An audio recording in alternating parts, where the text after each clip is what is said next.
Hey, E, put the beat on. Hey, Taylor, you like this joint? Yeah, this beat hard. Yeah, you sure you like this joint? You would tell me if you didn't, right? Oh yeah, of course. No, this don't go hard. All right, cool. This my man Scotty Pimpin' joint. Oh, okay, all right then. Matter of fact, I got something for this. Got something like what?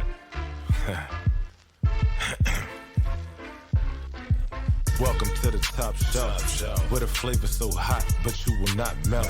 About to take you on a ride like you never felt. Up and down real smooth like a carousel. Moving in our own lane, no parallel. Everybody needs sleep, it's good for your health. If you stuck like Chuck, I might have to help. Cause we talk sports, life, and everything else. It's on a podcast. What's cracking, ladies and gentlemen? We thank you as always for tuning in to S.L.E.E.P, the Sports Life and Everything Else podcast presented by the Away Team and coming to you from the top shelf. This is season 4, episode 5. My name is Michael Roberts, aka Mike on the mic, and I'm joined by my co-host Taylor Suber. Yizzo, what's up? What's going on? Taylor, what's cracking? Nothing much, man. Everything's everything, man. Can't complain. All right, cool. And our producer E is in the building, handling the boards and all of our background stuff. What up? What's up? I'd like to give E a special shout out this week because E has been stepping up his game this season with the visuals. He's been handling our video work as well. So anytime you see video of us, for the most part, online right now, on Instagram, on YouTube, wherever we're at, it's definitely E, our producer, handling that behind the scenes. So I appreciate that. I just want to make sure publicly everybody knows how hard E is going for the team and for the cause. What can I say? Yeah. Man? What can I say? All right. You can follow us on Twitter and IG at Sleep Is For You. That's S.L.E.E.P.I.S, the number 4YOU. Subscribe and listen to new or old episodes on Apple Podcasts, Spotify, iHeartRadio, Stitcher, Podbean, TuneIn Radio, or you can catch us on YouTube. Like episodes, leave comments, show love, show hate. We're here for it all. You can also keep up with us through sleepisforyou.com, the hub for all things sleep related. I want to also send a shout out to Stats Moolah, a friend of the show and former guest. Cuzzo. They've been having events every Wednesday at the cafe in Norristown at 1003 Main Street. And it's hosted by the homie. It's 420 friendly. And they had a little event last Wednesday that was actually on the date. But I wasn't able to make it out, but that's definitely I'm about to something. say, was you in the building? I was not in the building, but that's something I got to do. Okay. I got to make it out one of these Wednesdays. Yo, But shout out to my cousin. absolutely, Stats Moolah, man. absolutely. Stacks. Smoker extraordinaire. I hear it's a very nice environment and atmosphere, so Are the females I got to make that happen. Yeah, Oh, yeah. Okay, all right. So if you're in Norristown or the surrounding area, slide through Wednesdays, 7 p.m. till midnight, and follow at Stats Moolah. That's STATSMULA for more details. Also, you can keep up on his music because he's an artist, so he does what he does in the booth as well. Phenomenal artist. Yes, sir. Yes, and sir. not just because it's fam. You know me. If you trash get ball, I'm gonna let you know. Absolutely. He keep it 100 with you. I ain't got a problem. It's when I don't tell you are. It's when you need to worry. So our show time this evening is 5:42. We're getting to you a little later than usual, but let's spin. Going to start off with the NBA. The Sixers weren't able to complete the sweep yesterday afternoon against the Raptors. It was a tough game for Philly, who were unable to stop Pascal Siakam coming down the stretch to cut into the Raptors' lead. But we did see Fred VanVleet went down in the second quarter. Mm-hmm. But Scotty Barnes did play after missing game 2 and 3 with injury. And like I said, the Raptors ended up getting that W. But, the Sixers did steal 1 or 2 games up north, so that's a good thing. And tomorrow they square off for Game 5 in South Philly, so we'll see how that plays out. Mm-hmm. Taylor, you said that you saw the back end of the game. Back end of the game. Yeah, I can kind of tell like how rough it was. You know, I can kind of, I don't want to say the refs had something to do with it, but you can kind of tell that Sixers kind of were, you know, they weren't, you know, they were, it just wasn't there for them. I mean, they gutted it out, but you know, it's I was saying before, it's kind of hard to sweep a team that makes the playoffs. You know what I mean? Like, you got to be actual super trash to get swept. You know what I mean? Because basically you're getting swept at home. So Toronto's not horrible, but you know, it was, like I said, they had to, for Toronto to win, they had to make it scrappy, and that's kind of how they played all season. So they kind of got in the mud with Philly. I mean, I think Joel Embiid only had like what 20, 21 points, something like that.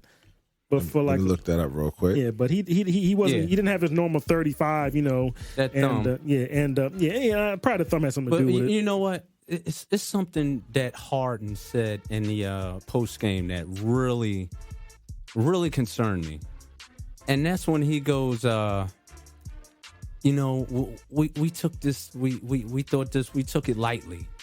You know, we thought this was, we was going to come in and like, bro.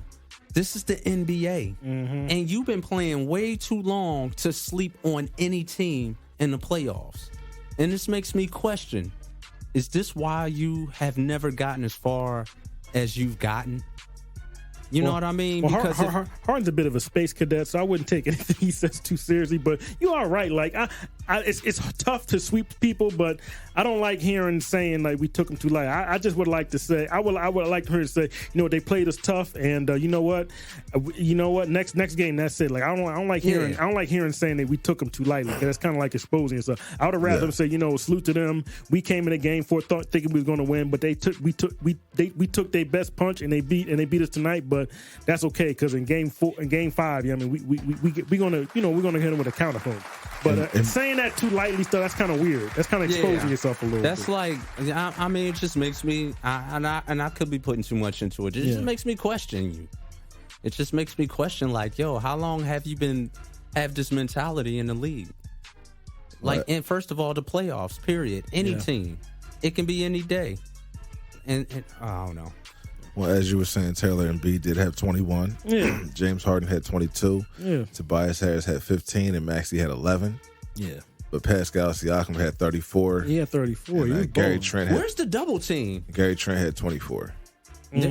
Like, did Doc Rivers not believe in double teaming, period?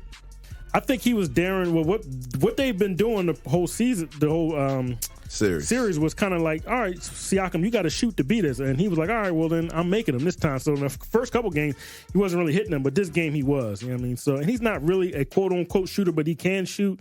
And if he gets a three-point shot, you know what I mean, he can shoot three. But if he starts, you know, getting to the upper in the 30 to 35 area and shooting three, he's going to be pretty unstoppable. But, you know, like I said, they took their best punch. That was it. They was down 0-3. You know what I mean? That's when your best punch comes from a team that's down. So, if you, like I said, they're not a completely trash team. They're actually got team. They got players on that squad. Yeah. They're real tough guys. And they're not veteran guys. They don't have like first round pick guys. You know what I mean? They got like a lot of second round picks, undrafted guys, bottom of the barrel first round guys. So they had to scrap. So they're scrappy guys. I mean, Scotty Barnes is a top, I think he's 10th overall, and he's a rookie of the year this year. So he's probably their best player. And he just got there. He just turned 20, a couple weeks ago. So that's the thing, you know what I mean? Like, I wasn't surprised that they won that game. I wasn't really like, a lot of people say sweep.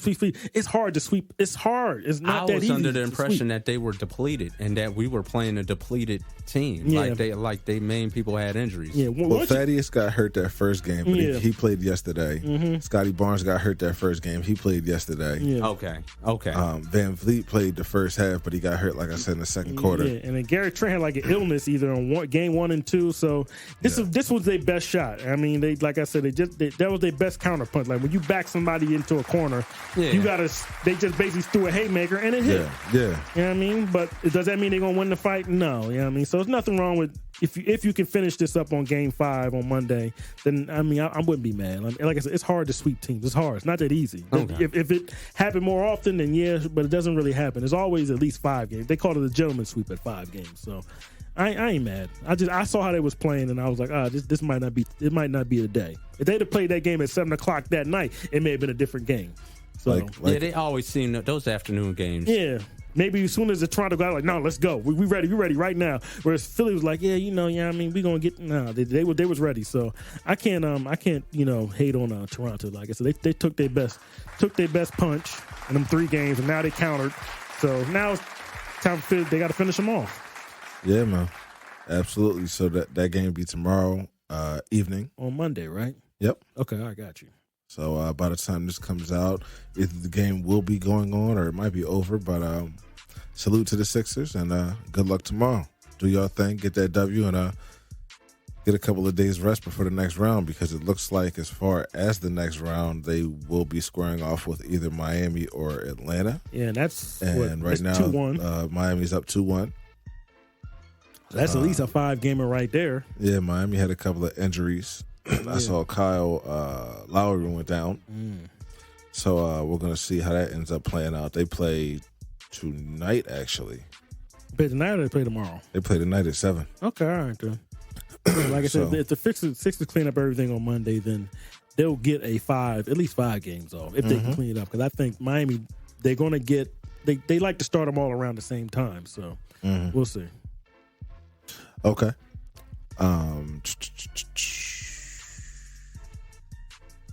What's next? Okay, so more good news in Toronto. Scotty Barnes, we were just talking about, like Taylor said, was named NBA Rookie of the Year. And Gary Payton made a stop through the Boston Celtics facility to present this year's Defensive Player of the Year, Marcus Smart, with his honors. Oh, yeah, Marcus Smart got it a couple days ago, yeah. Yep. What's my man name? Patty Mills was named the Sportsmanship Award winner. When did they name the MVP? Next week?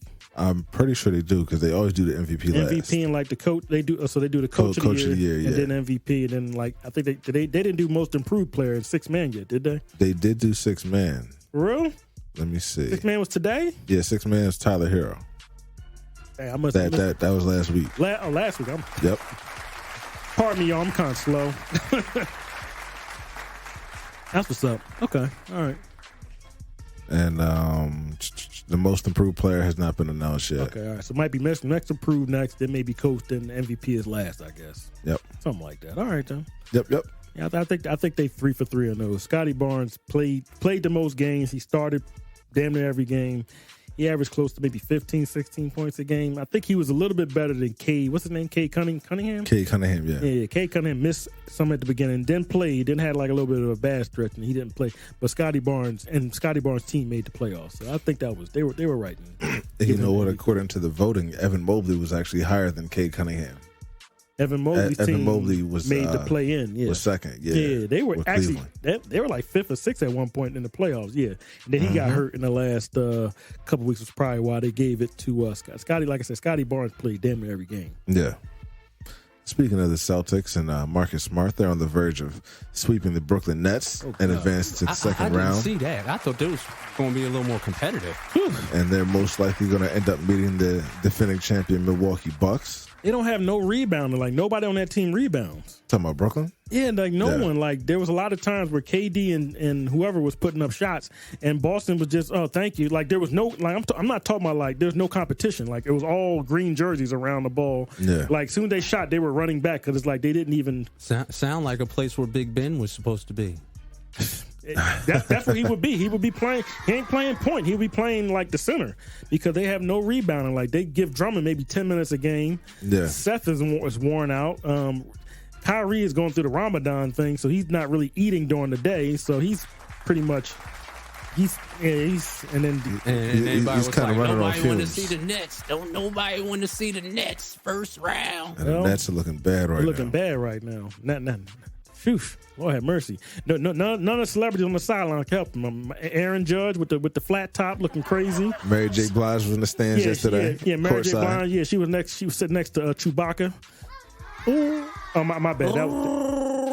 My bad. That was Diddy's baby mama. I'm sorry. That's a hard shot. Who else was on the side? Yeah, I saw that loser Spike. Bang. I saw that loser Spike Lee on the side. What was he doing there for? Spike Lee. Spike, what are you doing at Brooklyn games, man? You confused? That's what I'm saying. He had the Jackie Robinson jersey way back from the Do the Right Thing video. He had the same jersey on. That's not the guard. It was all long by past his knees. He was on front row. Like, why was he there for? He'd be at the Knicks game. That's what I was saying. I was like, why are you there for?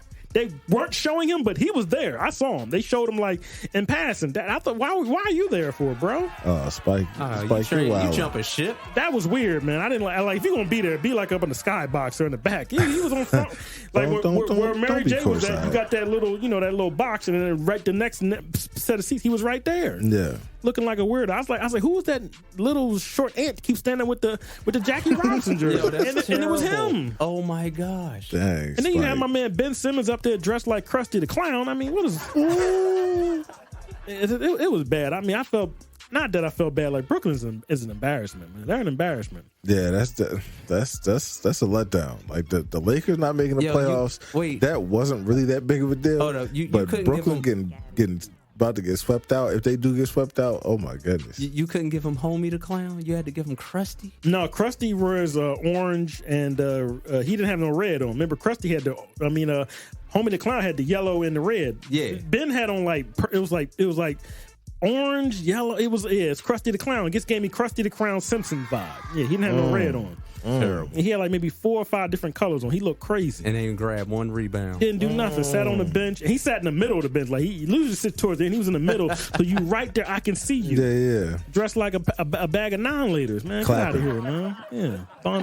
Come on, man. Now he's not playing game 4. He's a fraud. He just got paid this year for nothing. He got paid over $30 million and collected that money. Didn't dribble not one basketball. Didn't break not one sweat. Didn't take not one charge. His agent is the bomb. He's a clown. Oh yeah, He got paid. Yeah. Stephen A. keeps saying it when that next collective bargaining agreement comes around. He said that it's gonna be bad for the players after that. I mean, that's what I was saying last week. You just come on, man. That's weird. Like you all right, you holding out, but you at least got to check in with us and make sure you're healthy. You're doing whatever you do. Your heart rate and all that stuff is up. Because as soon as you get to Brooklyn and your back is out, what are you 59 years old? You're 25 years old. Why you sad? What's wrong with your back? Mike said I broke my back. Well, Mike had been taking poundings for years. You know what I mean? This man hasn't done nothing.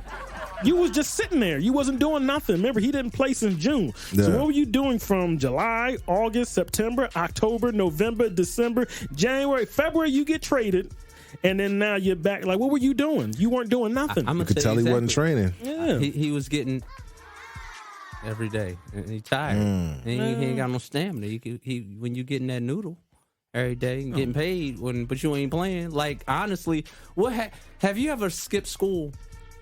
I was a knucklehead.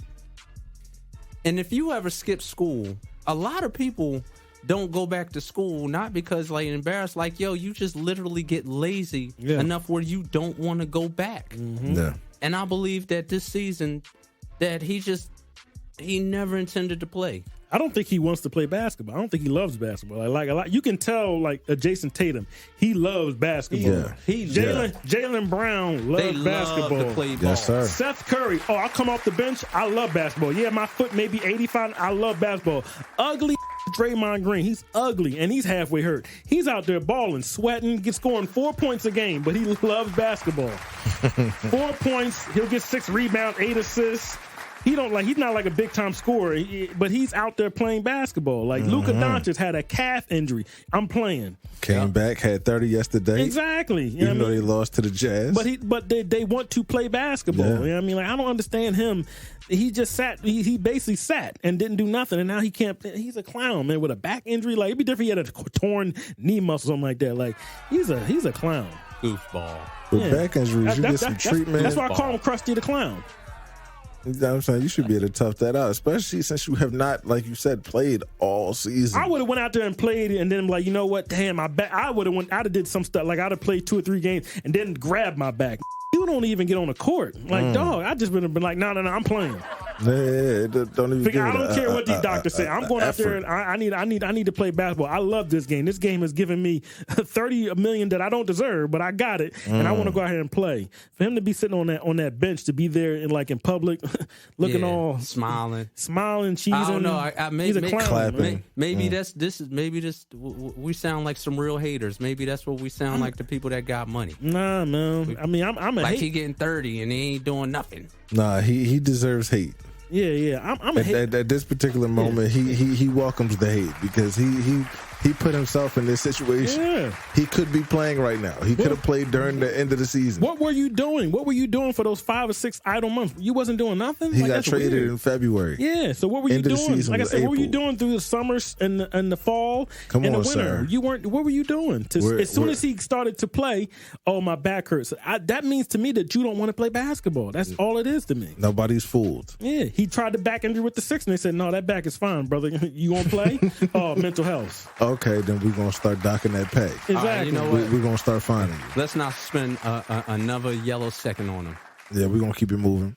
Please. And like we were saying, Luka Doncic did score 30 yesterday, and a loss to the Jazz, who locked up the series at 2-2. He tried. So that pretty much at this point can go either way.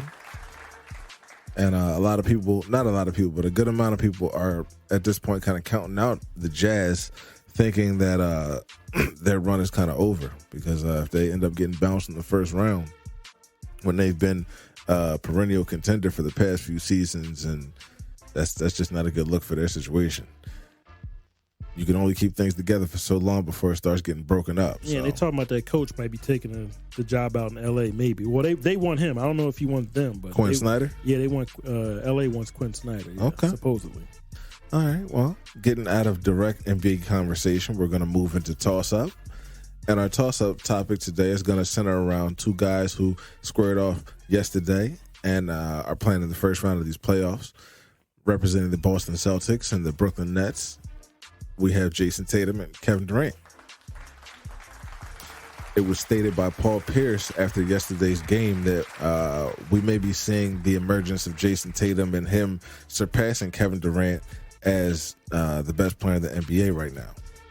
So I thought, being that someone in that position would bring up a comment like that, we should kick it around and see who we would rather take and at this particular point in their career have, I guess, centered on our team.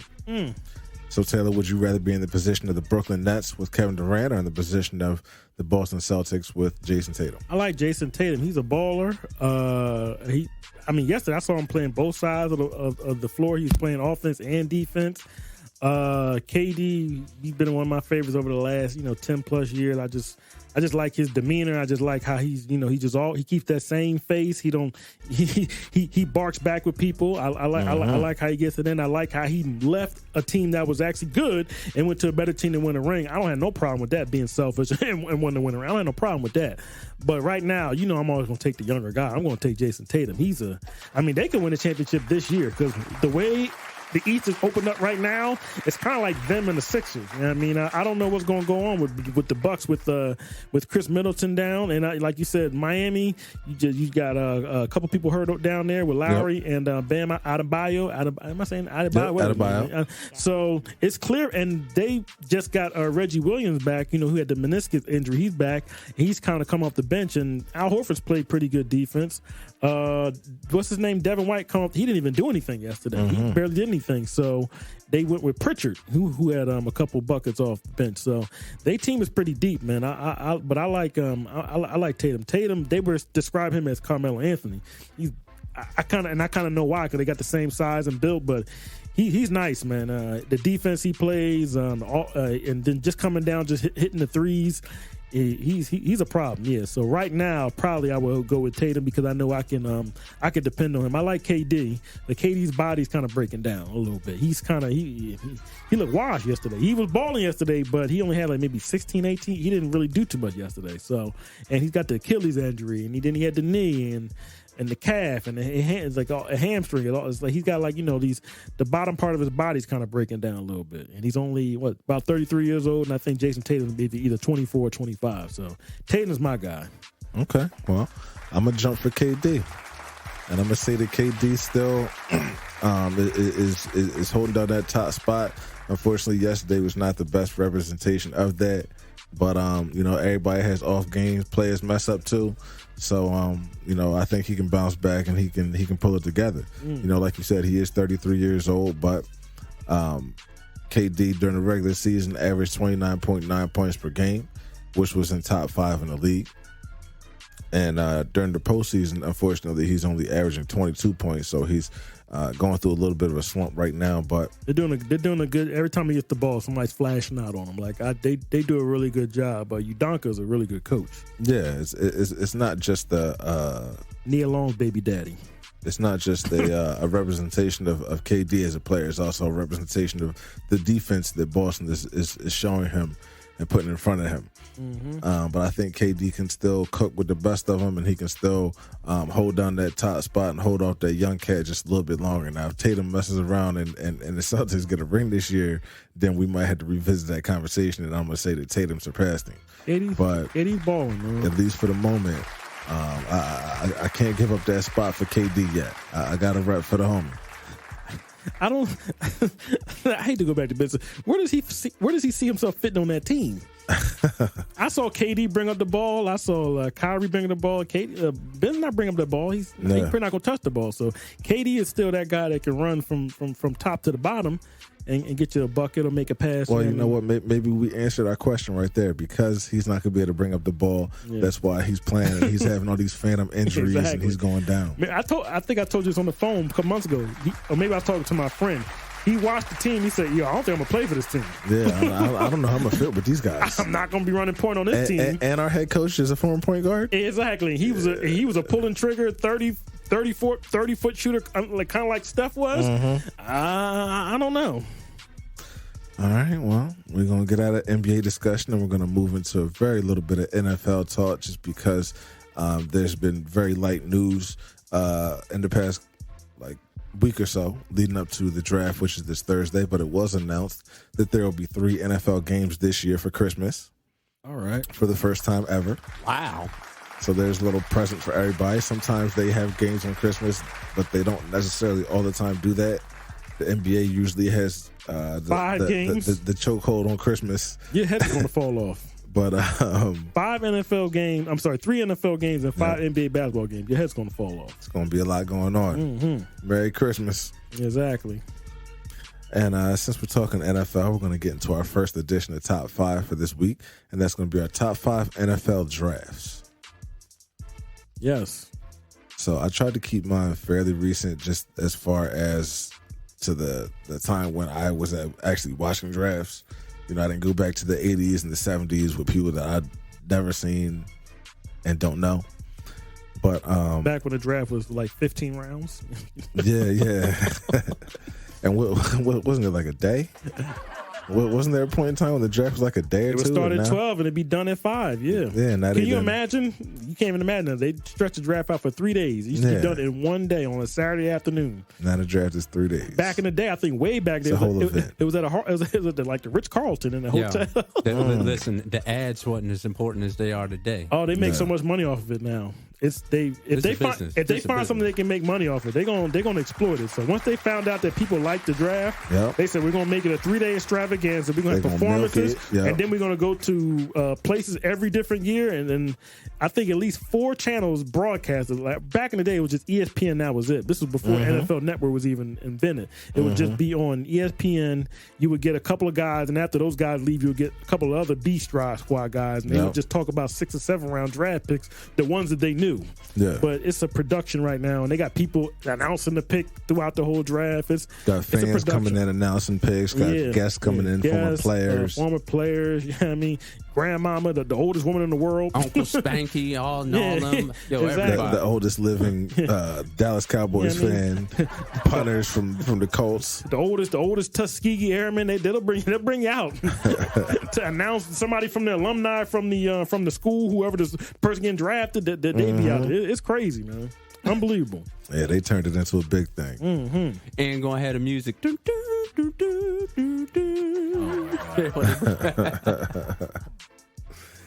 So at number 5 on my list, I have the 2001 draft.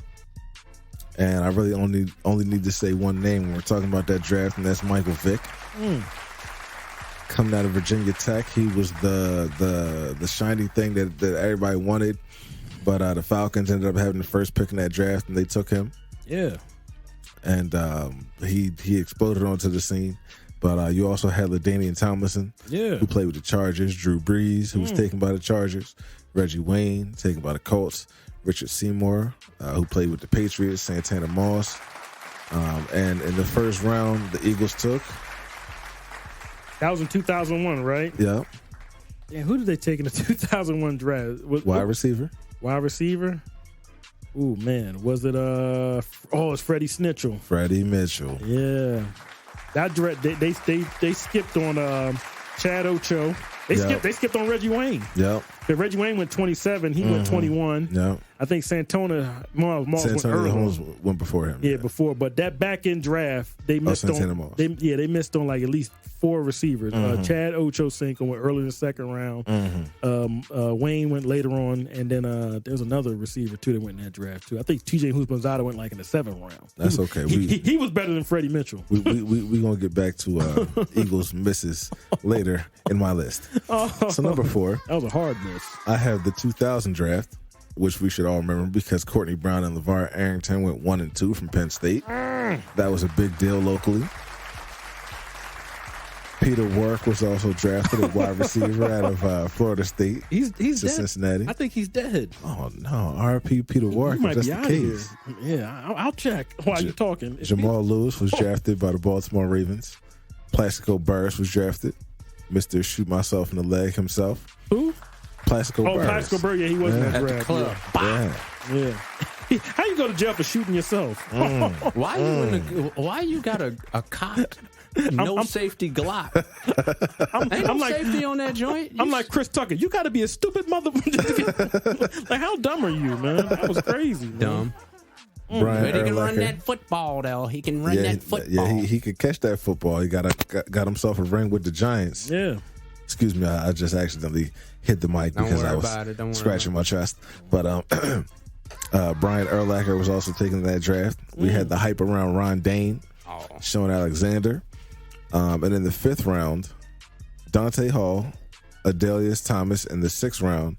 And, of course, Tom Brady was taken in the 6th round. So. Urlacher went that year? Yes, sir. Well, drafted by the Bears. Shout out to Chief Feaster, Uncle Fee, when I was in the Navy. Okay. My From bad. Shaw, he loved him some Urlacher. Urlacher. I was wrong. Peter Warwick, he is still with us. I'm sorry. I put that man. Oh, wow. Put that man in the grave. Oh, yo, that's horrible, dude. I got him confused with there's a guy named Andre Caldwell. I got him confused. My bad. He's dead. That's horrible. Okay. Oh, my goodness. Yeah, All right. my Oh my God. Wow. On that note. Don't mind. We make mistakes from here. Yeah, from that was time my to fault. time. Exactly. Everybody messes up sometimes. Players mess up. We fix it though. So, number 3 on my list, I have the 1999 draft. I remember that draft. Which everybody should remember as well. Oh, yeah. The Browns fumbled the number 1 pick as usual and took Tim Couch, who was a bust. You mean Tim Slouch? Yeah. He was a bum.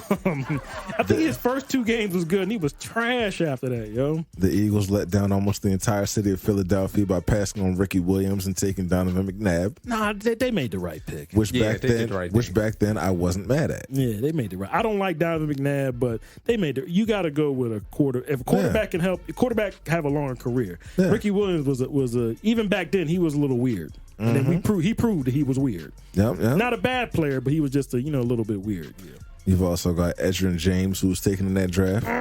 Torrey Holt, Champ Bailey, David Boston, was and we're still in the top 10. Yeah. Later, you also have Javon Curse, Antoine Winfield in the 7th round. In the 7th round, Donald Driver. Yeah. Little steal for the Green Bay Packers. No, that was. I remember that draft was that was a good draft back then. Yep. All right, so number 2 on my list, I have the 1996 draft. Oh. Which you had Keyshawn Johnson, Terry Glenn, Marvin Harrison. Now Terry Glenn, he is gone. Okay. He passed it away. You also have Eric Moulds, Terrell Owens, Ushin Muhammad, Amani Toomer, Joe Horn, and that's on top of Ray Lewis, Eddie George, right? Brian Dawkins, Simeon Rice, Eddie George. I don't know what it is about 96, man, between the NFL draft and the NBA draft, because I think that's when they took Kobe and that was a big draft. That's when Iverson got drafted too. Bro, because I went in the Navy that year, bro. That was big. That was that 96, a legendary draft year across the board. Yes, sir. You also had Mike Allstott and Lawyer Malloy taken in that draft. Oh. And that brings me to my number 1 draft, which was the 2014 draft. And I remember this draft mainly just because it was a lot of hype going into this draft because there was a lot of talent coming out, especially a lot of receivers. And at this point in time, the Eagles really could have used the receiver. 2014? Jadavion Clowney was number 1. Oh, yeah. I remember that draft. And then you had Sammy Watkins and Mike Evans, who went in the top 10. Yep. You had Odell Beckham went 12. He shot up. He was like in the 20s. He shot up, and you can see why they was right about him. Mm-hmm. Brandon Cooks went 20. 20, yep. And I remember this draft because the Eagles were in position to take Clinton Dix, who I really wanted, because I felt like when he hit people, I could be like, ha, and it would be dope. But then they traded back and ended up taking some guy named Marcus Smith. It's funny, the whole draft, everyone played at least like a meaningful down. He was the only bust in like that first. That's how sad that was, man. Like Marcus I think Smith. D Ford went before him, after him. He's still playing right now. Maybe not as good as he was. Like if you want a defensive end, get somebody that actually played.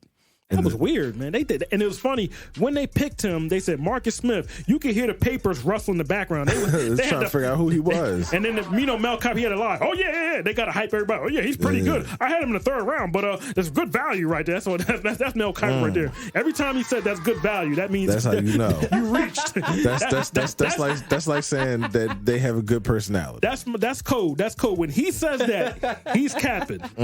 If you watch ESPN draft, he says good value. He's lying. Because he has a ranked board. Everyone has a ranked board. Yeah. And once the papers were shuffling, it was hilarious. Man. In the second round, I'm listening. The Eagles took Jordan Matthews. Yeah, he was a bust too. Yeah, and after these picks, we're taking Devontae Adams, Allen Robinson, and Jarvis Landry. They'd have been fine with Marcus Lee. I mean, all those receivers actually play. Yeah, like that was weird, man. Like I don't know why they reach on players that's just like, come on, man. Like this player's right there in front of your face. I think Martavis Bryant went like in the 4th round. Horrible. And they picked that bum Josh Huff, that loser. I think that was the 4th round. They have historic misses when it comes to the draft. Like, come on, man. Like this is weird. Like people make it easy, and y'all make it hard. Who was drafting back then? It wasn't Howie. It still was Howie. I think he's been in drafted. 14, it was Howie. He's been drafted since I want to say 2011. He was the one that picked that fireman. Oh, the boy, Danny, what was his name? 12 or 13. Danny Watkins or something like that. Danny Watkins. Who picks a 27, 28-year-old lineman? There's 21 and 22-year-olds. You're going to get more out of somebody who's 5, 6 years younger. Why would you take a fireman? That was weird, man. I remember that pick. Anybody over the age of 25, I'm staying away from. If I want somebody in a draft, they got to be young so I can develop them. So by the time they get 25, they're good. Only reason I'm taking somebody over the age of 24 or 25, if I'm a good team and I just need just this one little, I'm going to plug in somebody real quick. Why don't you just sign a free agent over 25? So just sign a why would you draft somebody? That was weird, man. And I think they missed on the corner. Jimmy Smith, he went like a pick later, who's still in the NFL now. This is sad. It's terrible. You wonder why Taylor don't. I can't root for those guys, man. That would be against my moral code. All right, Taylor. Well, I'm gonna shoot it over to you so you can give us your top 5 NFL drafts. All right. By number 5, I'm gonna go all the way back to 1983. I'm gonna put some respect on John Elway. Ooh, Darryl Green, Roger Craig. Oh yeah, that draft was loaded, man. Darryl Green. Yeah, Darryl Green. Darryl Green played to the 90s. Did he? Yeah.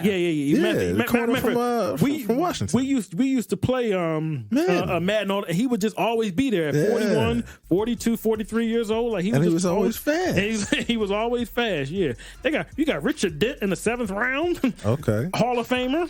Okay, Bruce Matthews. That's Clay Matthews' pop. Yeah.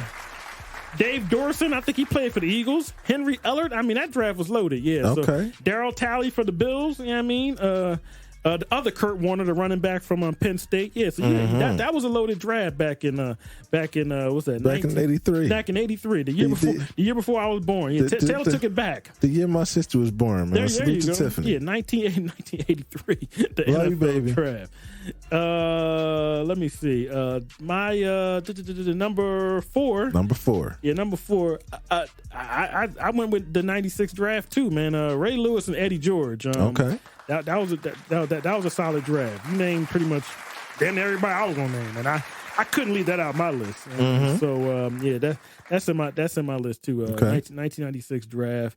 That was, like you said, you had plenty of people in that draft. Yeah, Hall of Famers in that draft, and I'm not gonna go through the names again. Like I said, I got all these names written down. It's gonna look crazy. My number 3 is the 2017 draft. Okay. Oh, the Eagles missed in that draft too. While the Eagles was picking, what's his name, Derek Barnett. You had people like Alvin Kamara. He went in the 3rd round. Dalvin Cook went in the 2nd round.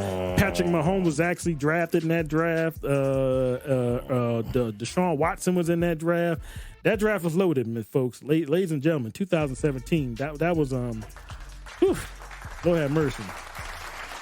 Solid draft. Myles Garrett. I remember that draft. Still ripping people's heads off, literally and figuratively. I was excited to see who was going to take Deshaun Watson. Yeah, because I thought he was the best talent wide receiver. Quarterback coming out. You still got Christian McCaffrey, Marcus Lattimore. They still balling. You had Marlon Humphreys. You still got people, right now that are like, kind of the best players on their team. Joe Mixon was in that draft. Okay, that running back class. I don't know what the Eagles was thinking with the Sidney Jones pick. That was weird. You know what I mean? But there was like so many people in that draft. Zach Cunningham, a linebacker. You got Chidobe Awuzie, who went to the Dallas and he just played for the Bengals in the Super Bowl. Juju was in that draft. I mean, that draft was it was loaded, man. Yeah. Put some respect on Cooper Kupp in the 3rd round. I mean, everybody knows who that is. Everybody's gonna be going after him in the next draft. Absolutely. If he's not grabbed up in like a dynasty joint. How about Philly's own Chris Godwin? Ooh, Chris Godwin. How about slap your favorite DJ, Kareem Hunt? He'll slap you.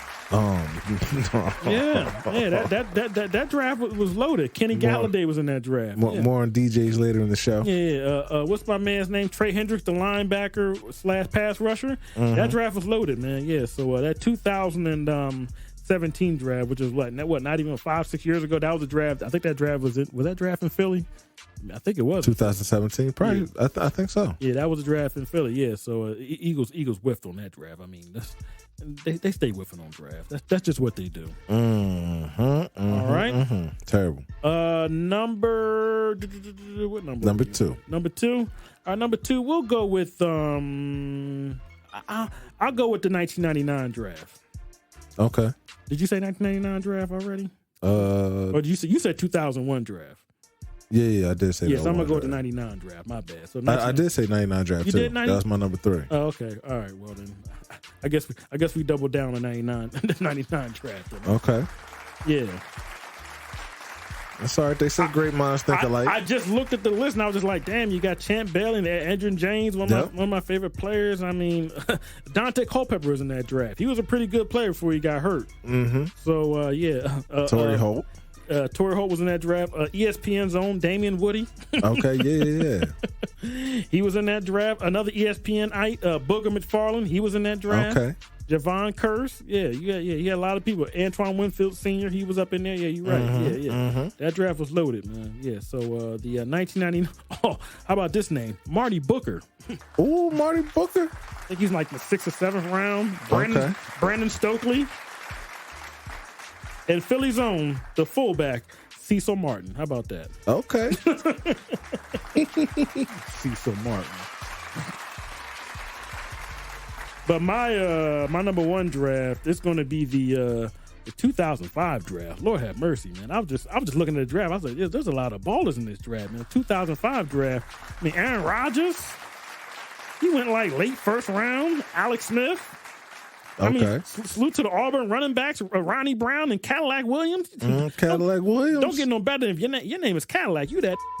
Especially if you on the football field. Yeah, DeMarcus Ware, a Hall of Famer, a soon-to-be Hall of Famer. I think he got voted. I'm not sure. Or maybe Thomas Davis. Remember Braylon Edwards? Yeah, I remember Braylon Edwards. Now, R.I.P. to Cedric Benson. Okay. What's his name? Sean Merriman. Okay. Yeah. Had a lot of people in that draft. Pac-Man Jones. Pac-Man Jones. ESPN Zone. Marcus Spears. Okay. Swagoo. Shout to Big Swagoo. What's going on in Atlanta? We're going to put some respect on Roddy White. Roddy White, okay. He was a wide receiver, collected checks for a while. Yeah.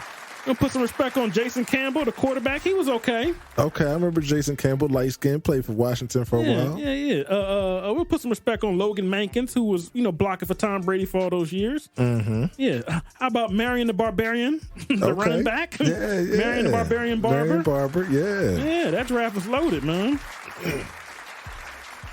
How about Justin Tuck? Oh, Justin Tuck played for the Giants for a minute. Yeah. Wow. And how about I got two bulls for you right now. Channing Crowder. Channing Crowder. That name does not sound familiar. Who's that? He's on that podcast. He was the one talking reckless about Russell Wilson. Okay. Recently. Yeah, that's him, the light-skinned guy with the dreads. Mm-hmm. And everybody remembers that annoying that would get the 1 yard plunges for the Giants. That low life Brandon Jacobs.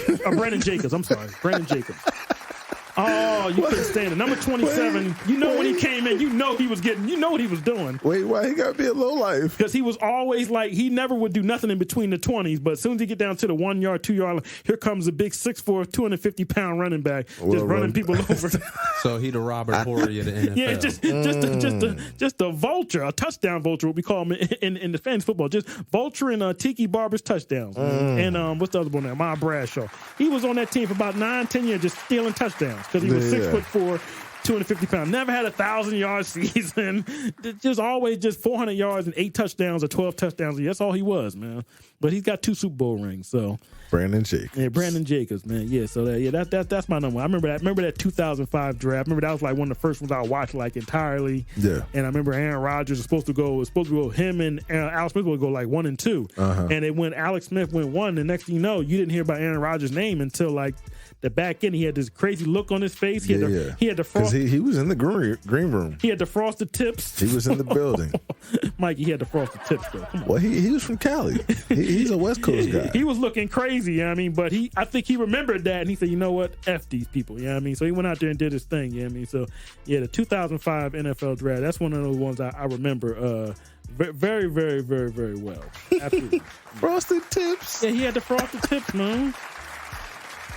All he was right. looking crazy, yeah. But yeah, that's my number one. 2005. That's the one I remember the most. Yeah. All right, bet. Well, that'll do it for our first top 5, and we're gonna get into Have You Seen? Have You Heard? Taylor has a couple of things in mind he wanted to talk about. Yeah. Taylor, what's going on? The first one is I think you told me over the phone, but you haven't seen the Snowfall finale. Oh no, sir. I got caught up today. I watched you saw it today? Yeah, my man lost $73 million. Excuse me, spoiler alert. In case you have not seen the season finale of Snowfall, Lord have mercy. we discussing it right now. So yeah, my man lost that bread because the bull snatched it out of his account and was giving it away. Brother, if you got $73 million. I don't think you're supposed to have it in all. You're supposed to have like a secret account that only you know about. Well, he has it in separate things, but it just all together. Bull snatched that up. You're supposed to have like 10 different accounts. Bull CIA. It's hard to hide anything from them guys. Salute to my man Gustavo. He had his 13 million in the storage unit. Salute to that Mexican. He was and it's L because when he was going in there, I was like, yo, he's smart. And that's exactly what I would do. And then as he was walking out, I was like, wait, this don't feel right. Oh my God! Hey, at least he had his money. You know what I mean? At least he's not in the office, throwing stuff around. Well, that's about to get seized because they all you heard when they rolled down on him was somebody open that storage unit. For real? Yes, I heard somebody say in the background, somebody open that storage unit. So they going in there and they taking all that. How did they know that he was going to that? Or did Teddy snitch on him? Or do we not know that until the next season? Teddy might have snitched on him, or maybe they just knew what he had in the storage unit and just contacted the authorities. Like, my man got a whole lot of money in here. Because it was that cop. It was that cop that was from the season before. He was in season 3 or 4. So he said, "Hey, Gustavo, how you doing?" Yeah, so he kind of might have just been keeping an eye on that guy. Well, he did it the smart way, but he didn't get away. But man, out there, I enjoyed that because a lot of people want people getting killed in the last season finale. Only one person got murked, what's his name? R.I. Direct. We knew he was going to get. Yeah, my man Avi caught the smoke. You kind of knew he was going to get that work. Yeah, I wanted to believe he would get out of it, but at the end of the day, you dealing with a Russian operative. KGB, they not letting you go for nothing. I'm surprised he lasted this long. I kind of knew he was going to get that smoke. You know what I mean? I thought he was going to get that smoke last season, but I was satisfied with this. I was satisfied with my man's girl getting snatched up, and I was satisfied. You were ruthless. Yeah, because it gives you more. Because now you know it gives you more to sit with you, so that you really want to come back next season. I even like Franklin pulling the strap on his auntie. Hey man, listen, man, you take my money. I might have to blow your face off. You know what I mean? You got something to do with my money. You're not gonna you gonna cut me out the deal. Then he went back and got them 2 savage chicks and started robbing. Yeah, Black Diamond and Dallas. And Dallas, snatched up all. Who shot her last season? Now they did his you know what I mean, his work. Snatched up her money, snatched up her work, and Franklin was like, he back in business. Listen, I may be out $73 million, but I'm gonna get whatever y'all got. We gonna count it up with the money counters. she told him that they froze all their accounts, so he couldn't take nothing. He's like, "Oh, all right, you was being smart, right? Okay, yeah, I know where you got your stashes. Yeah, I know exactly. Like you don't know. I was just here like last week. Like, I know everything is at. We used to be cool. He walked over and said, "Yo, what's up? How you doing?" Say, "Hey, what's up, Frank?" Bow bow. I said, "Damn." Let them have it. Yeah, that was funny, man. Yeah, I thought the last season was solid. Like you don't have to have a bunch of shoot 'em up bang, but you can just have just a straight a shift. You know what I mean? and it set up a few things for next season because he went and seen Kane in the hospital and told him who was behind the hit. Oh, that was a hard snitch job right there. that was dry snitch. Because now Uncle Jerome was going to be in a line of fire, and that's his blood. That's crazy. Oh no! But like I said, the next season, I think next season should be I think it's the last season. It should end pretty good. Yeah, I mean, so I've been pretty hard on this show, but I actually like that last episode. That was pretty solid. Okay, I agree. Good episode. Yeah, and I did see it. I caught it earlier today. So solid gold. All right, we'll do another Have You Seen?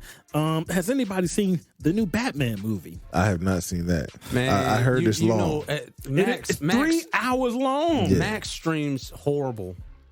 3 hours long. I don't think I can sit for 3 hours and watch a movie, especially not a Batman movie. Batman movie? When I've seen so many Batman movies before. I'm Batmaned out, man. I can't take it no more, man. I'm exhausted from Batman. No, that's right. I can't take it no A more. new Batman movie comes out like every 3 or 5 years now. It's like they don't make us miss Batman no more. It's just every here is Batman. I can't take it no more, man. I heard they got a movie in the works where they're bringing Michael Keaton back as being in the movie like a Batman movie. No, man, they need to stop, man. Well, they're not going to stop because the guy that directed the Planet of the Apes, he's got the franchise now. So, and they already teased in the last 5.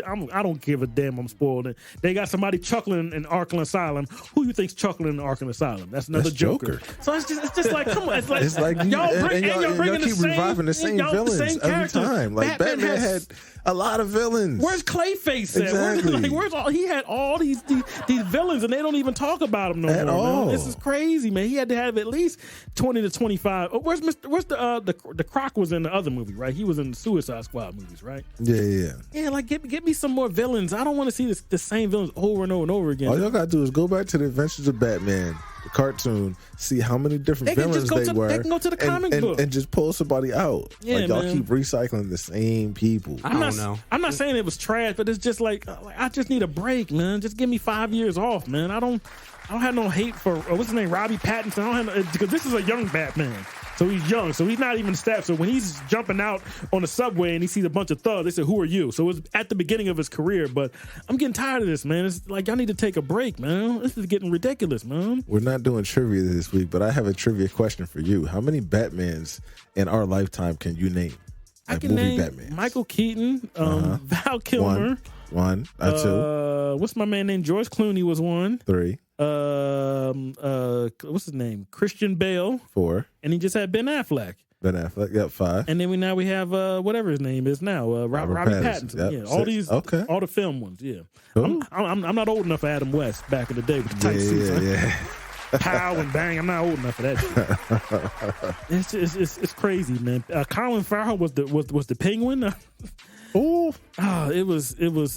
I don't know. I mean, it's too long. It's 3 hours. It's 3 hours is too long for Batman. Yeah. And the first half hour, 45 minutes is not like a whole lot of action. So you kind of want me to watch, and I don't know. I don't know what they're doing. I know they piped it up 2 months ago. Now it's on TV already, but I don't know. I don't know if I can sit through another I can't do it, man. I don't know if I can do it. I know they could do different times when Batman's old or when Batman's about to bring Robin on, but I can't do this no more, man. It's a lot of Batman. Yeah, I'm Batmaned out, man. And Batman is one of my favorite superheroes in the world. Batman was my guy back in the day, but y'all making me hate Batman. I don't want to hate Batman. Too much Batman. Oh, man. And I know you're not going to kill him, so I just have to watch Batman get his and then 5 minutes later come back from the ceilings and dive on people and do all the tackling and Who are you? I'm Batman. Yeah, in this one he don't even have the car. I don't give a damn. I'm spoiling for everybody. Oh, he don't got the Batmobile? Yeah, he just like I said, this is early in 3 Batman's hours? career. No Batmobile? No, he just got the bike the whole movie. They got like a car the garage, but it's not like it's like at the beginning of his career. He's like a young man. Like I'm thinking he's like maybe 29, 30, So 31 years old. basically, they picking up after the show Gotham. I mean, I guess. I don't know, man. It's just like I say, then he had to show God. I can't do it no more, man. This is ridiculous, man. Then you got Batgirl on TV. Batgirl. It's just a whole lot of Batman. I can't take it no more. Bat. I'm Bat Batman. balls. Like I said, I'm Batman. Dad. I can't take. I Bat know, and I elephant. know why they're doing Batman because Marvel is on a roll Bat with all their sneakers. stuff. So Yeah. DC is trying to compete with Marvel, but Bat chickens. I can't take it no more, man. I can't take it. They had a Batman pizza Bat nuts. at Little Caesars. It was a calzone shaped as a bat. Bat This is belt. ridiculous, man. Bat hat. Bat sneakers. Lord have mercy. All right. Well, you got anything else that you want to Bat know if ring. we've seen or heard? Just one more. Have you heard Pusha T's new album? Heard that. Is it still dry or what's it called again? Still dry? It's almost dry. It's almost dry. Yeah. I was hating the first 4 songs, but after the first 4 songs, I was about to turn it off, and then I heard the last 5 or 6 joints. I was like, all right, Pusha T, you got one right here. The first Bro. 5, I was hating, but I thought it was pretty solid. Listen, Terrence, that dude. Yeah. I think it's all right. Terrence, that dude. I'm sorry. I don't know if it was as good as Daytona, but it's all right. Daytona was a little too short, but I like that first song from Daytona. If you know, you know. That song was hard. Yeah. But this one right here is cool, and the song he did with his brother at the end, the very last, that's my favorite song on the whole joint. I thought it was pretty solid. Yo, shout out to No Malice. Yeah. He put me on his album. Yeah, That's my man. That's my family forever. I always thought Miles was better than Pusha, but that's just my opinion. Listen, when I was recording, Malice, bro, Miles was dope. it just amazed me because he was asking me like, "Yo, E, what you think?" And I'm like, "Yo, dude, you're the legend.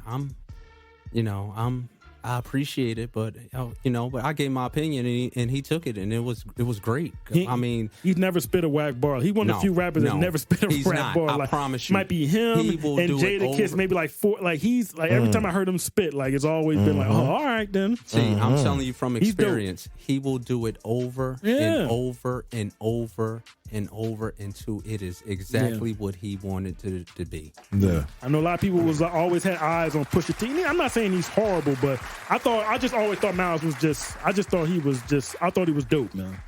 So salute to him for like changing his life. You know what I mean? Not one that I salute him, but this last song he did with his that song was hard.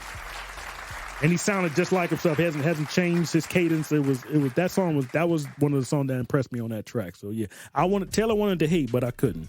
Okay, cool. I went in with vengeance in my eyes, and I was like, oh damn it! I said, damn, this got a hit, man. Damn, I was. Well, I gotta tell y'all, it's nice when Taylor hates because it's entertaining. But as much as it's nice when Taylor hates, it's really nice when Taylor gets stopped because whatever it was he was going to hate on was just that good and it's just undeniable. People used to shovel Pusha T back and like 10-50 down my throat, and I used to get frustrated with people like, yo, stop it. But this last album was kind of dope. I ain't gonna hold you. All right, cool. But that's it for Have You Seen Up the Hood. All right, well, we are going to shift gears and move into the common sense space. And for our common sense space topic this week, we're pretty much just going to kick around our thoughts about Mike Tyson and the unfortunate situation he found himself in last week, where he was on a plane and there was a guy who approached him and was a fan and Mike was So the story goes that I've heard, Mike was obliging. You know, he took a picture with the guy, gave him an autograph. You know, he had a little conversation with him, and then, you know, it's time to go back to regular life. So Mike was like, yo, I'm going to go back to this flight. I'm going to chill. And the bull wasn't trying to hear it. The bull kept heckling him, messing with him. And kicking his chair. Mike turned around and put the hands on that man. Yeah. And somebody got video footage of that. In the day and age we live, you can't do nothing, especially if you're a setup. A celebrity. Listen, they said he threw water on him. Mike said he threw water on him. Yeah. Once you throw something, that's it. Yeah, I mean, listen, you threw a beer on Ron Artest at a basketball game. Next thing you know, you got the malice at the palace. So, as far as my opinion on the Mike situation goes, I don't think he was wrong. I don't think he was out of line. I think the bull was out of line for acting the way that he was.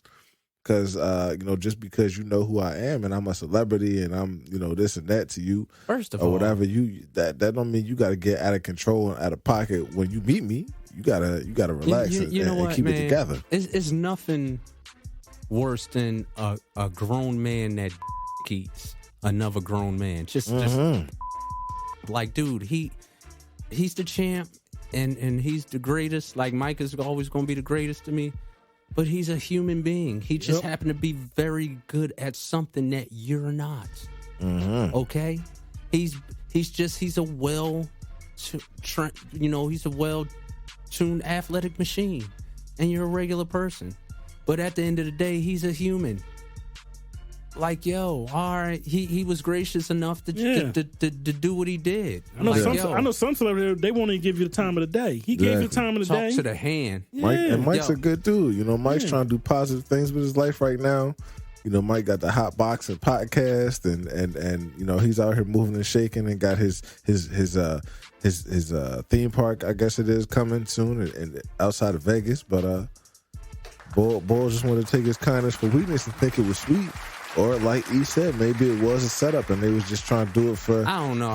For the clout. Because somebody always got the phone with the perfect angle. Like, you just never know these days, man. And the bull with the phone was like commentating and like as it was going on. And the white guy was looking at him with the phone, with the video, like looking at him, and it was just, that looked a little odd. Like, yo, like, first of all, that's Mike. That's Mike. This ain't no regular dude. Like, that's Mike. That's why they did it. If he hits you, there's a chance that you might actually get really hurt. He took it easy on him. He did take it easy on him. He did take it easy on him. Yeah, he just grabbed him up and scuffed him up. And people said, he didn't punch that man. He just gripped him up. The bull did not walk off the plane with a lump on his head. Yeah, he had a couple scrapes on his head, but he wasn't like, Mike didn't assault him. He just like, yo, man, what's wrong? He gripped him up. You know what I mean? Mike could have killed him. Because he was in the chair, Mike was standing over him. He could have easily punched him in the temple, and it was lights out. But he just gave him a little tune up and said, "Yo, man, knock it off, man. Stop it, man. Like you're sitting behind me, like come on, man, knock it off. You kicking my chair, you're doing all types of stuff. Like, knock it off." Did he even ask that man how he was doing? Like, people are so demanding, won't even say hello. How was your day? How are you doing? Are you doing well? You know, I'd appreciate it. Thank you. And then going about your business. I've seen celebrities at the airport, and I'm not, man, I just don't feel right doing that, man. Like, I just feel like, okay, there's just running up on them. Yeah, like, I feel weird, like at the end of the day, like, it's a person. Like, you can't just run down. I mean, you can run down on people, but that's awkward. That's just weird, man. How would you feel if somebody just ran down on you and was invading your privacy when you was trying, I'm saying, go to Popeyes and get yourself a chicken sandwich or something like that. I was in Houston, 6-7 years ago. Odell Beckham almost stepped on my sneaker. I didn't like, yo, man, I said, oh, man, watch out. And he just walked off. He was drunk. You know what I mean? But this was like, I'm not like I don't know why people are groupies for. That's weird, man. That's weird. That's very weird. Yeah. Especially when you see people up and close, you're like, oh, man, this bull's bigger than what I thought. Or sometimes this bull is little. Yeah. I saw Styles P. It's like 15 years ago. Like 2 feet smaller than me. Yeah, Styles P. is like 5'3". But I don't want to. No disrespect to Styles. Yeah, I'm not disrespecting, but I'm not like a type person that just runs down on people, man. That's just weird to me, man. It's weird. It's just very weird, and that was kicking the back of the seat. I guess you wanted that smoke, and you got it. You want to tell the Tito Trinidad story real quick? Oh, when I met Tito Trinidad, in New York. Oh yeah, me and a friend of mine went, and we were going up to Webster Hall.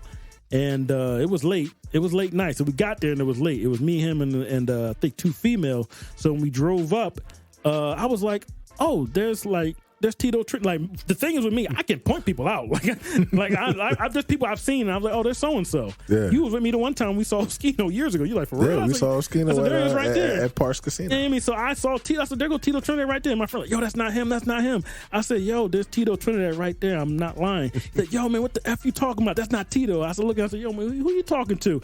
I turned my head to the driver's side. My friend said that he's gone. I said, where'd he go? I turn back around. I look at Tito Trinidad. My friend is shaking his hand. I said, I'm like, yo, what the hell? But Tito was really, really nice. He came to the car, stuck his head in the window, and shook my hand. I could have had a 22 and I could have blew him away, but he was a nice guy. And then the security came up and said, yo, leave these people alone. You don't know him. He told the security guard, yo, get the F away from me. These people are my fans. And he shook, mind you, we didn't know him from nothing. We just met him that night, man. He was a very, very gracious, very, very nice guy. We sat there and talked to him for like 10, 15, at least about 15 minutes. He was a nice guy, you know what I mean? And he was, like I said, he was like, remember, boxers aren't that big. He's about my size, you know what I mean? But just a very, very nice human being. And some of these people, they're very, very nice, but you got to kind of keep people's temperament. Even with people that you see every day, you don't know what somebody's going through. Mike could have been chilling that day, and you just set him off. You know what I mean? But that's just weird. Like the whole, the common person and the celebrity stuff is weird because I think it's because of the social media. You feel like you know these people because they always post and stuff. You don't know who these people are. You know what I mean? So it's kind of like they've kind of like got rid of the fine line to where you can see everything that they do and see everything they post. They got podcasts. They're all over the place. So you feel like you know these people, so you feel like you can disrespect these people. But I'm glad Mike gripped him up by his neck and his throat and told him like, yo, man, knock it off, man. It's a big change on what's considered private nowadays. It takes a lot to be able to keep things that you're dealing with life-wise on the low just because of social media and pressure to share and do things like that. So, it kind of blurs the line, like Taylor was saying, between the regular person that's working a 9 to 5 and celebrities. So weird, man. I remember I saw Rick Ross. I said, man, get out the way, man. I gotta go catch the train. He was in the way. He was coming out that hotel. I said, man, excuse me. Then I just asked, that was Rick Ross. I don't care. Move. They don't impress me. All right. Well, that's going to do it for our Common Sense Space this week. And on that note, we have to send a rest in peace shout out and condolences to the family and friends of hip hop legend and internationally known DJ S.L.E.E.P, who we lost last week after a battle with COVID. Man. Yes, it's true. COVID is still taking people out. Yeah.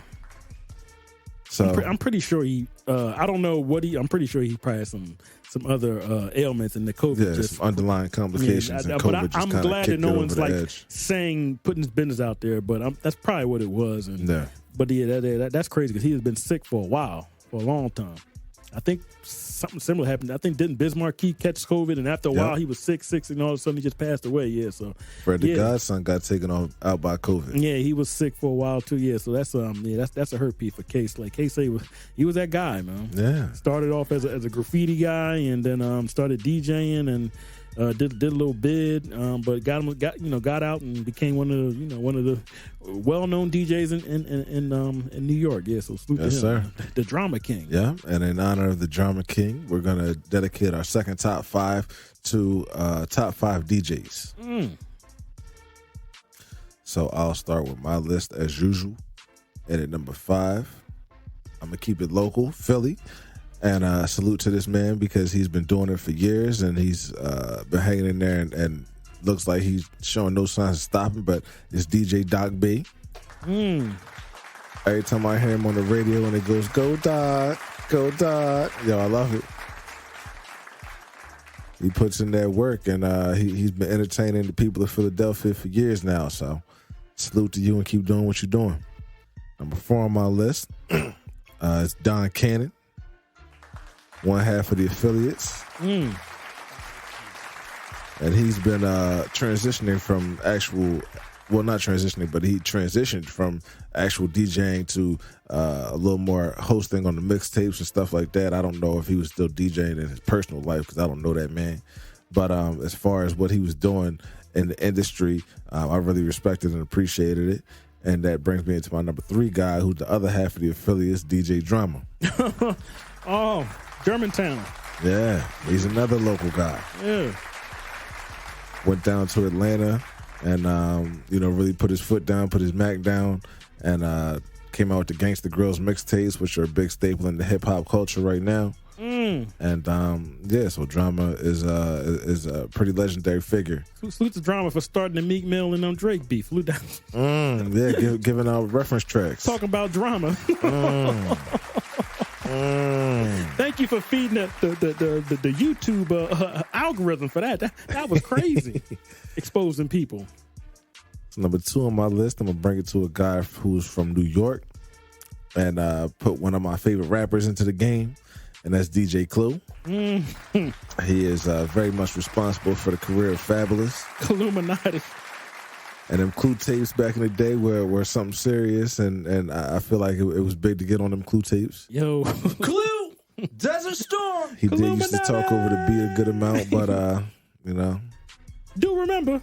Yeah, Khloe did his thing. DJ Khloe is that bull, man. Number 1 on my list is another legendary producer who comes from down south, comes from Houston, but he migrated to the East Coast, and his sound is undeniable. He's worked with some of the biggest artists in the game, some of the greats in the game, some of the juggernauts in the game, and that's DJ Premier. Primo.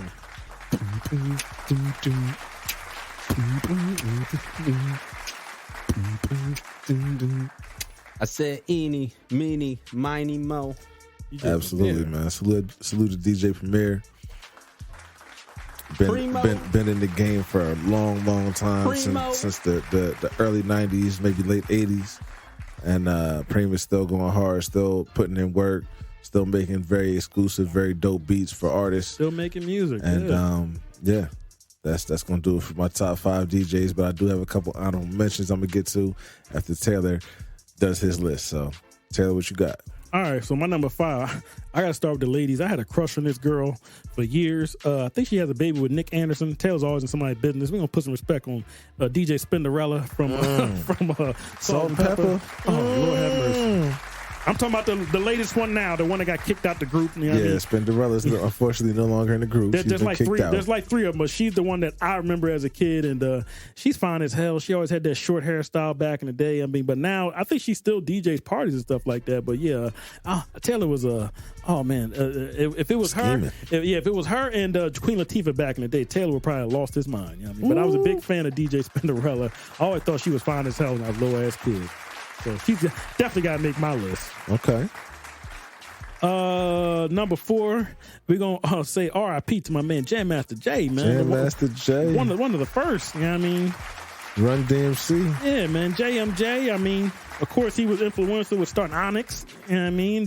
Had a hand in finding 50 Cent some kind of way, you know what I mean? So, yeah, we're going to put some respect on Jam Master Dre tragically died. Was that 2002 or 2003? Ran up in the studio and shot him. That was crazy. I think somebody had just got arrested for that within the last year or so. So they finally found the killers. But yeah, salute to Jason Mizer, aka Jam Master Jay.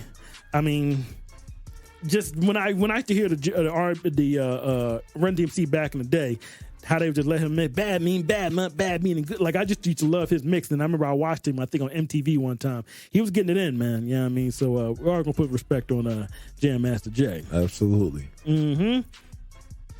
Number 3, I mean, when I was a little kid back in the, a young man back in the late 90s, early 2000s, Taylor used to always be listening to Power 99 and my man Cosmic Street. You see those Kev on the Come Up Show. Oh my God. Kev gets on my nerves with them sirens, but other than that, he definitely does do his thing. Shout out to Cosmic What Kev. he used to do was on Friday, the Come Up Show, he would play like all the beef records from everywhere else, not from Philly, but from everywhere else. So if he was playing he played the Busta Rhymes and the Eminem and the 50 Cent, because a lot of people only had the Eminem and the 50 Cent version. He had the Busta Rhymes version. People in New York didn't even have that version yet. So I just always, and I think Busta Rhymes cut that either like late Thursday say early Friday. He got it that Friday night and was playing it back to back to back. I remember him always just playing like beef records. He was like, "Oh, let me run this back." Like he was just always being Joe. But I loved him, and he would always mix it in with something else. Sometimes he would mix in with the Response, and then he would just go all night. And he's like, "Oh, I got to bring it back." Like I used to love listening to that from like 10 p.m. to 2 a.m. Yeah. Him and QDZ. I used to love listening to Come Up shows. So I'm always gonna put respect on Cosmic Strictly Skills Kev. I'm trying to get this man's name out, but Cosmic Kev, as everyone else knows. So a salute to him. Yep. My number 2 is my man DJ Kid Capri. Kid Capri, okay. Kid Capri. Go ahead. He had a song with Jay-Z back there. I thought that was hard on Jay-Z's. That's that second album. And Kid Capri was he was the DJ for Def Comedy Jam. Yep. And I liked it because he could always take jokes, you know what I mean? So he was always laughing, and he was always good with, putting the record on and stopping at the right, the stuff he did with the Bernie Mac cut, some kind of way they went over that before that, you know what I mean? Not knowing how it was going to go. They just did that off a whim, you know what I mean? So I always liked DJ Kid Capri. And he was on Kendrick's, I want to say, last album, doing ad-libs and stuff, man. Kid Capri is that's my guy. Always was always a fan of him. And I think I used to listen to Satellite Radio. He used to have a mix show from like 4 to 6 in the afternoon. He would just kill it, man. You know what I mean? It's probably was pre-recorded, but he's that guy. I was like I said, I always got respect for DJ Kid Capri. Okay. But number 1, I got to stay in Philly. I put respect on DJ Jazzy Jeff, man. Jazzy Jeff. I know a lot of people that he's had parties in Philly and they went to. Like he's that guy, man. I remember him back in the day, but he's really skilled. He's done work with the Roots. I got to put respect on DJ Jazzy Jeff. He's number 1 in my list, man.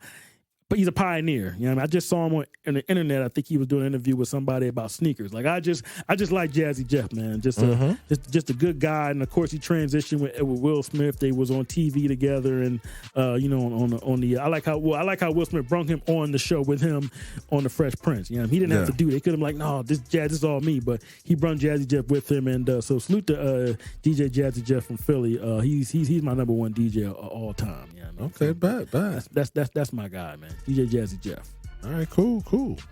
Well, that's love, and glad we was able to get that in and give a little salute to the DJs who play such a big role in the hip hop culture. Mm-hmm. And even when hip hop started, DJs were kind of the main attraction, and the rapper was there to kind of compliment the DJ. Yeah, that's how it was when Will Smith and Jazzy Jeff started doing what they was doing. Yeah. But just a couple of honorable mentions. Yeah. Another local guy, DJ Touchtone. Yeah. The world's only blind DJ. Blind DJ, yeah. Putting in work. Yeah. Another local guy, DJ Caesar, doing his thing. Okay. And another guy that I met, DJ Dangerous. And another guy who came up in my research who I wanted to mention because I was kind of surprised to see his name, but it's dope to see it, is Static Selector. Oh, yeah, the producer, yeah. He's a DJ too. Yep. Mm-hmm. Yeah. They don't want to put some respect on DJ Technician. Hey, if you don't know who Technician is, he was the Locks DJ for the verses. That's all I got to say. Okay. That man is masterful. What he did, the songs he put on, the way he embarrassed those Dipset clowns, the way he was just, as soon as Jada just, yo man, put this, and he was with it. Yeah. So salute to DJ Technician, DJ Tech. The way he put that I Shot You, that was classic. You know what I mean? Because that was like a last minute thing. They weren't going to do that until maybe the last day, and he was the one that said, yo, we might as well just use this. You know what I mean? I think Jada talked to Diddy and then texted, I got that. We're gonna do it like this, then we're gonna run it back. And then that was all planned out. So salute to DJ Tech, and it was perfect. You know what I mean? So he was really on cue with that. Yeah. Mm-hmm. Okay. And we'll put some respect on DJ Grandmaster Flash too. Grandmaster Flash. Okay. Yeah, man. Come on, man. Don't push me because I'm close to the edge, man. Come on, man. We're gonna put some respect on Grandmaster Flash. All right, bet. Well, that's going to do it for our second top 5. And we're going to finish up this week's episode with Mike's Minutes. So for my message to you guys this week, we all got jobs, we all got bills, we all got things we got to do. You know, you want to relax sometimes, you want to take it easy, do whatever it is you do in your leisure time. But one thing that's very important, and I just want to preach to everybody right now, is to make time for your family and your loved ones. I was fortunate enough to be able to have a little meal yesterday with my parents, and it was dope that we was able to spend some time together. We got Mother's Day coming up in 2 weeks on May 8th, so you know it's that time of year.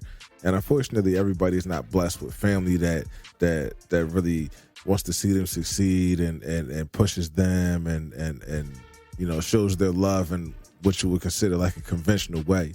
But if you are in a position where you have family like that, you have a sister or brother that you get along with, cousins that you're cool with, you and your parents are on good terms, aunts, uncles, whoever the case may be, definitely make time for your family, make time for your loved ones.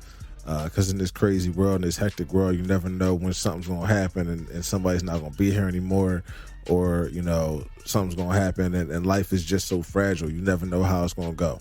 So that's my message to y'all this week. Make love for your family, make love for your make time for your family, make time for your loved ones, and that's going to do it for this week's episode. So that's season 4, episode 5. We appreciate y'all for listening. You can follow us on Twitter and IG at S.L.E.E.P is for you. Check out the newest episode or other episodes on Apple Podcasts, iHeartRadio, Spotify, Stitcher, Podbean, TuneIn Radio, or YouTube. Check out sleepisforyou.com if you haven't already done so. Taylor, anything else you want to say? Man, like I said every week, thank y'all, man. I appreciate y'all. Appreciate y'all listening and taking time out. So we'll see y'all next week. Our listening numbers have been going up, so definitely salute to everybody. Tell your friends if you mess with us. Tell them to get down with the show. Keep following us. Keep messing with us, and we'll get with y'all next week, man. Water. Yeah.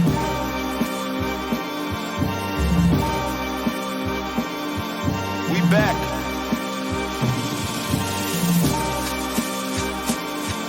Yeah.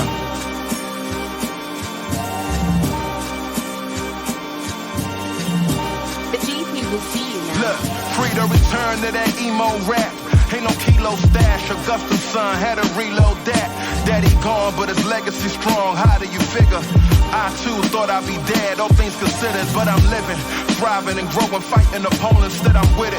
Striving to know who died for the lowest, don't you get it? The industry hope is trying to control us, I ain't with it. I got me a goal that's highly explosive with my wife and my baby. What I'm writing is weighty. Call me S.O. or Bevanburg, they knighting me lately. Stand where the light is, feeling like it, delighted, and maybe I'm getting grown. Nothing wrong with Bible and Baileys. I open up the text, got my mind closer off the edge. Got the architect, I ain't gotta go to your connect. I gotta go direct, him and I through the sun up.